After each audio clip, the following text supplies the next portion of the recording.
Hello, and welcome to Outside the Doghouse. I'm Bill Thomas. And I'm Ross McNamara. This is a show about the future collegiate baseball team that's playing at historic Doyle Field, the Wachusett Dirt Dogs.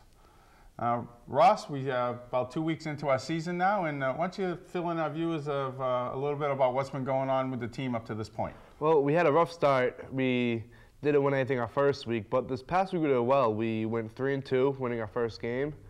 The first game, we had Davidson Piguero hit a 3-run home run to help put us ahead, and we won that game 4-3. Second win was in Torrington, won 3-2, and on Monday night, this past Monday, we beat the Seacoast Mavericks 10-9 on a walk-off home run by Jack St. Clair.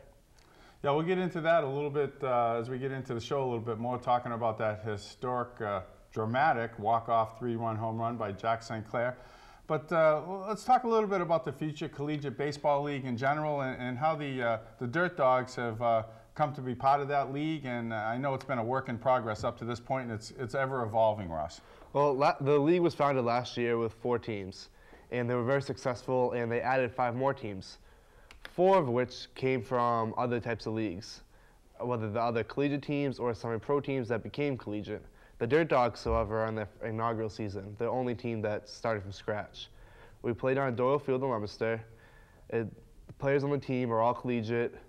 They have to have at least 1 year left of college eligibility, so nobody's semi-pro, nobody's being paid. It's just college players trying to play ball year round and hope to be scouted. We've had a few players in the league drafted this past MLB draft, and a couple players have been signed as well. And so these guys are just out here playing their hardest, trying to look good for scouts, and hopefully they'll one day make it to professional baseball. Now, I know as a summer league, there are a lot of options for the collegiate players to get involved with summer leagues. There's the Cape Cod League, and there's other assorted leagues in the region. How did the players be chosen to come to this area? What were the specific requirements that the league has for the players that are on the team? For the players, there's no specific requirement except to have at least a year left of college eligibility. For the teams, a certain percentage of the players on the team have to be either reside in the New England area or go to school in the New England area. So there's a real emphasis on the New England kid and bringing the talent of New England players to the limelight. Whereas some leagues like the Cape Cod League, even though it takes place down on the Cape, players can be from all over the country. And so there's some players that are on the South or on the West Coast that have sun year round, and they might be able to be seen more. And so they might get a little bit of an edge over some guys from the New England area. And so this league is all about just bringing talent from the New England League to summer ball, making sure that the top players have a place to play. And that way the scouts can see them and they can see them play year round. Now, I noticed looking over the roster, a lot of local talent on this team. We have 2 guests from the local area. It's all about bringing in the local fans to watch the local talent. Is that really what the league is built on? That is what it's built on. The team was so successful last year that teams, at the time that NECBL, another league, was one of the top leagues in New England, we actually had teams leave that league to come to our league because the league was so successful last year. So as we get into the season, and will the roster be changing, or are you locked into a particular roster setup? There are some little changes. A couple players have been injured and they've been shut down for the year, so we have signed a couple of players throughout the season. And as players get hurt, or as we do have a couple of open roster spots, so as we might be approached by a coach from actual college team about a player they might have looking for a place to play, we're always looking for new people. I'm looking forward to a great season as it progresses here, and I'm sure once the players become more comfortable with themselves that the team will get better with every game. Yes, definitely. Now, we have a couple of players here with us today. We'd like to introduce 2 of the local talents that are here with us.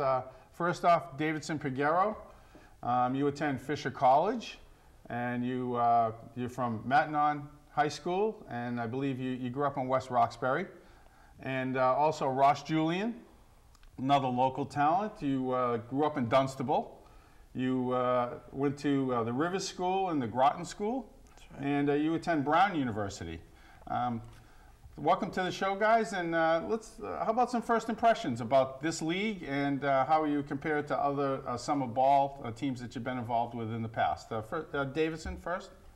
This league's a lot of fun. You know, there's a lot of fans, and You know, it's good for the community to be a part of what we're trying to do as well, because, you know, we are boys of the summer, and I was actually in this league last year there was only 4 teams at the time, and I was with the Seacoast Mavericks, so it was really, it's just fun, you know, it's a good time to get better. You meet a lot of people from a lot of surrounding colleges, and you just make friends out of it, and it's also a good time to get better as well. So. Now, you mentioned the Seacoast Mavericks. You played them on Monday night. Dramatic come-from-behind win in the 9th inning, 3-1 walk-off home run, which you were a part of. I believe you drew a walk during that rally. And some of the players on that team still that you played with from last year, and there's a little bit of a rivalry there? I honestly think, yeah, there was a little rivalry because I did want to beat them, and, you know, and I am happy with the Dirt Dogs now, and I know we can do good things at the end of the season where we can make the playoffs and hopefully win a championship. But the pitcher that actually Kevin Mayone, who was pitching for the Seacoast Mavericks, he's living at the host family I was with last year. So it was like, you know, a really good rivalry that was going on when I was at the plate. And I wanted to hit, but I was happy I drew the walk, so it gave us a chance to win the game, which it did by Jag's big home run that he hit. Yeah, good job. Come back, you know, nice 2-out rally. You get down to your last out, last strike, but time and time again, it's shown in baseball that you never give up. You never know what's going to happen, and you guys proved it on Monday night with, you know, a single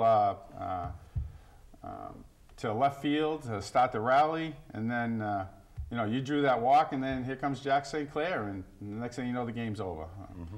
Ross, let's bring you into the conversation here a little bit. Local talent also.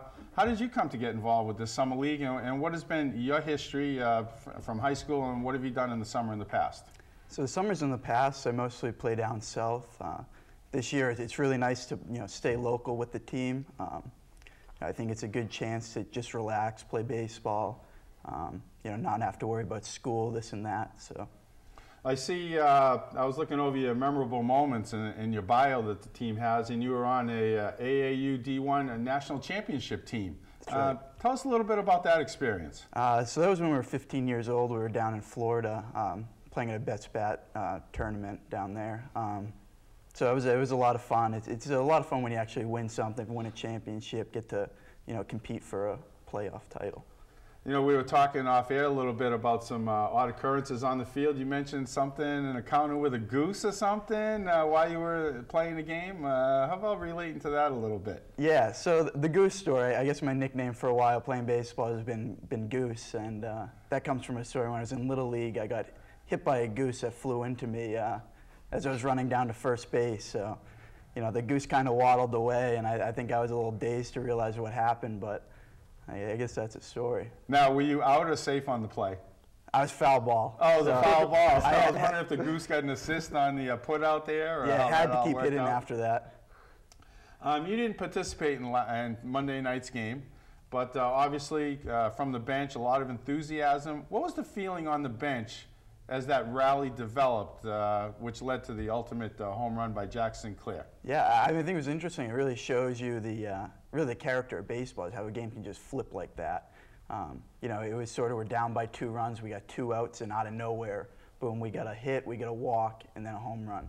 So I think it was a pretty incredible moment. So. Yeah, I know you guys had taken an early lead in that game, but the Mavericks had fought back and had taken that 9-7 lead going into the 9th inning, and they were kind of mowing you guys down there in the middle innings, but you never give up, and I'm sure you've seen that time and time again in your baseball career. Right, yeah, and I think the main thing is you really have to stay with your approach. Is when a pitcher really starts to get to you, you got to stay inside the ball, keep focused on hitting line drives, and things will happen.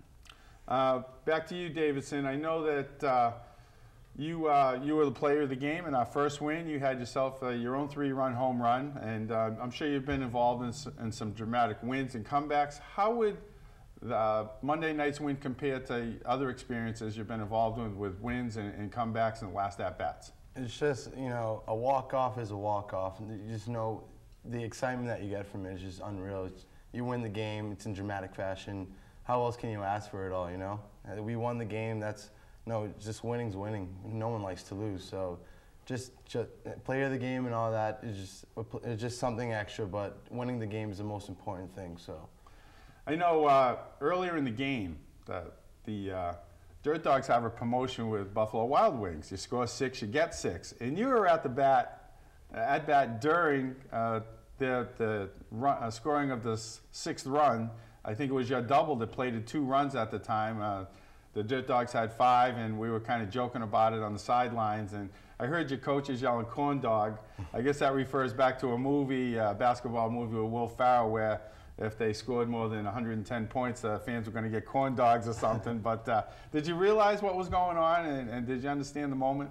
At the time, I didn't. I was focused on trying to get these 2 runs in, because when you're in the cleanup spot, you're trying to clean up the bases, and you have guys on first and second, and you want to just try to drive them in. So I got the job done. I didn't know what I did until I heard your voice saying "Thank you, Davidson." So I was up there, I was in my approach, as Ross said, and he left me a fastball middle in, and the only thing I could do was just turn on the ball, and I was thankful that it was a double off the wall and 2 runs scored. So now, in prior games, you guys have struggled a little bit offensively. I suppose hitting it comes in streaks. Have your coaches done extra work as far as the approach to hitting, or just trying to get you to be patient? We'll come back to you, Ross, first. I know you're batting .357. Yeah, I was looking at some lead stats. You're in the top 10 in the league if you had enough at-bats to qualify. But have the coaches talked to you about your approaches to hitting and getting base runners and just creating opportunities? Yeah, I mean, I think the main thing is you come here as a specific hitter. If you're a power guy, if you're a line drive guy, if your guy moves him over, gets runners in scoring position, that's sort of the approach you have to stay with. You can't change that when you come to a summer league team. So I think that's the main thing we've sort of been talking about is, Davidson here is going to hit a few home runs. Maybe I'll hit some more line drives than that, and I think that's the way we're going to make some good run production. I believe you have a home run to your credit too. Was it the first game? Did you get the first team home run? Was that the Sprinkler game that you had the home run? That's right. No, the home run was at Torrington, Connecticut. Oh, was it Torrington? So, yeah. Okay. And back to you, Davidson. Do you look at yourself as a power hitter, or I know power hitters also take walks, and you have to be patient to look for your pitch. What's your approach at the plate, and what have the coaches been talking to you about? My approach at the plate is, if there's guys on base, I have to find the way to get the job done. That's my job up there, and like everyone else, you need to get the job done when you're at the plate. And I sometimes will change my approach just so I can get that done. But sometimes I do get a little anxious because I do want to hit the ball hard, and who doesn't want a home run under their stats, So, but then again, I was a pitcher as well, so I'm still trying to get into the hitting aspect of baseball and trying to get better every single day, because baseball, you're never going to be perfect. There's always things to be worked on. Now, you talk about you're a pitcher, so you kind of have a feel for the approach of how a pitcher pitches to a power hitter or particular hitters. Do you try to use that to your advantage to anticipate what the pitcher might be thinking and how you would be processing that situation also? No, I definitely do. It's not good up there to be guessing. You're up there, you're studying the pitcher all game. It doesn't look like we are, but we are studying the pitcher. Baseball's like school. You need to study. And so I'm looking at the kid, and I know what he starts fastball with everyone maybe at first pitch, or he starts with curveball first pitch, but as me being a pitcher my whole life, I kind of understand what they're going to start their sequences off with.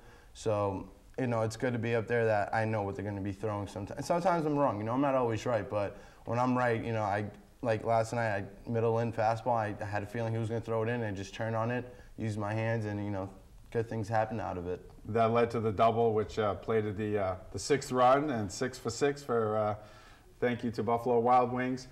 Now, have you played other positions too, Ross, or have you always been an outfielder? Yeah, I played some third, caught a little bit. Later, sort of last 2 years, I've been playing outfield a lot more. Usually I'm just happy if my bat's in the lineup, and that's sort of how I found myself out in the outfield.